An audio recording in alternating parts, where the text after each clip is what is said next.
بسم اللہ الرحمن الرحیم، اللہم صلی علی سیدنا مولانا محمد وبارک وسلم علیہ۔ امید کرتا ہوں آپ خیریت سے ہوں گے۔ تعلیمی عمل میں اکثر یہ دیکھا جاتا ہے کہ بچے کھیل کود میں مصروف ہو جاتے ہیں، شعبہ قاعدہ ناظرہ یا شعبہ حفظ کی کلاسوں میں۔ تو ہم اس کھیل کود میں مشغول ہونے کو یا بچوں کے شور کو ان میں بچوں کو قصوروار ٹھہراتا ہے۔ ہم نے کبھی یہ سوچا ہے کہ بچے کیوں شور کر رہے ہیں، اس شور کی وجہ کیا بنی، اور ہم یہ وجہ تلاش نہیں کرتے ہیں اور ڈنڈا یا پائپ لے کر بچوں کو مارنا شروع کر دیتے ہیں یا آ کر ان بچوں کو ڈانٹتے ہیں۔ تو ہم نے یہ بھی دیکھنا ہے کہ بچے شور کیوں کر رہے ہیں، اس کی وجہ کیا بنی ہے۔ بہت ساری وجوہات ہو سکتی ہیں، تو میں مختصر طور پر کچھ وجوہات آپ کے سامنے لے کر آؤں گا۔ کوشش کریں کہ ہم ان کو اپنے سے نکالیں، پھر آپ اپنی کلاسوں کا ماحول دیکھ کے کیسے سازگار ہوتا ہے۔ ایک اہم وجہ یہ ہے موبائل، کہ استاذ کلاس میں آ کر بیٹھ تو جاتا ہے، جسمانی طور پر وہ کلاس میں موجود ہے، لیکن وہ موبائل سے لگا ہوا ہے۔ کلاس کی ٹائمنگ ہے 2.5 گھنٹے، اور یہ 2.5 گھنٹے میں 1.5 گھنٹہ اپنے موبائل میں مصروف ہے، میسیجز میں، واٹس ایپ کال، فلاں فلاں فلاں۔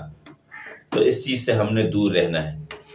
دوسری چیز یہ بھی ہو سکتی ہے کہ استاذ کلاس میں آ کر بیٹھ تو گیا ہے، لیکن کتاب اٹھا لی ہے اور اپنے مطالعے میں لگا ہوا ہے، یا کلاس میں استاد بیٹھ تو گیا ہے، اب چونکہ آگے رمضان آنے والا ہے تو اس نے اپنا قرآن لا کر رکھ دیا ہے اور اپنی پڑھائی میں لگ گیا ہے۔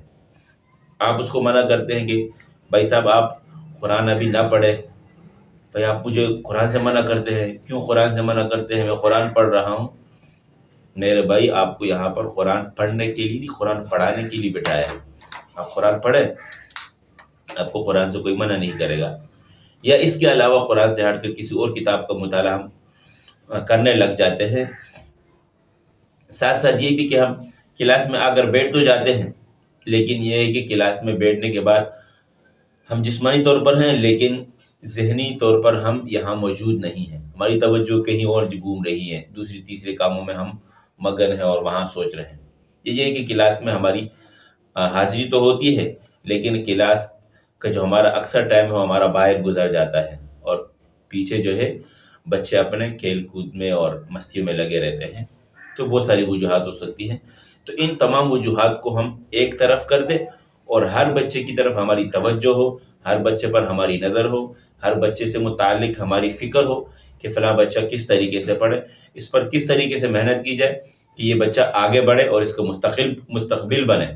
تو اس چیز پر ہم نے توجہ دینی ہے، اور ساتھ ساتھ یہ بھی کہ استاذ کو متقی اور پرہیزگار ہونا چاہیے، گناہوں سے بچنا چاہیے۔ استاذ کے لیے یہ انتہائی اہم چیز ہے۔ اگر ایک استاد ہے اور وہ گناہوں سے بچ رہا ہے تو یہ امید کی جا سکتی ہے کہ اس استاذ کا رعب ان بچوں پر ہوگا، اور اگر متقی پرہیزگار نہیں ہے، گناہوں میں مصروف ہے، تو ان بچوں پر اس استاذ کا اثر نہیں رہے گا۔ اچھا، کچھ وجوہات یہ بھی ہیں کہ استاد بچوں کے ساتھ دوستانہ ماحول بنا دیتے ہیں، اس دوستانہ ماحول کی وجہ سے کلاس کا ماحول خراب ہو جاتا ہے، غیر سنجیدہ ہو جاتا ہے استاد۔ غیر سنجیدہ ہم نے نہیں ہونا ہے، اور یہ ہے کہ سنجیدگی کا مظاہرہ کرنا ہے، اور ہنسی مذاق نہیں کرنی ہے کسی بچوں کے ساتھ۔ اسی طریقے سے دوستانہ ماحول بھی ہم نے نہیں بنانا ہے۔ یہ اتنا ہو سکتا ہے کہ آپ بچوں کو مانوس کرنے کے لیے اپنے پاس بلائیں اور ان سے کچھ گفتگو کریں۔ کوئی واقعہ آپ نے سنا دیا، کسی پیغمبر کا واقعہ سنا دیا، کسی صحابی کا واقعہ سنا دیا۔ اسی طریقے سے صحابہ کے واقعات، پیغمبر صلی اللہ علیہ وسلم کے بہت سارے ایسے مزاحیہ واقعات ہیں جن کو آپ بچوں کو کر سکتے ہیں، لیکن یہ ہے کہ بچے آپ کے کنٹرول سے باہر نہ نکلیں کہ کل آپ کے ساتھ بدتمیزی پر اتر آئیں۔ تو ان چیزوں کا لحاظ رکھ کر ہم نے کلاسوں میں پڑھائی کرنی ہے۔ انشاءاللہ امید کی جا سکتی ہے کہ آپ کی کلاس کا ماحول بہترین ہوگا اور بچے کھیل کود سے ہٹ کر اپنے پڑھائی کی طرف توجہ دیں گے۔ اس کے ساتھ میں اجازت چاہتا ہوں، اپنا خیال رکھیے گا۔ اللہ حافظ۔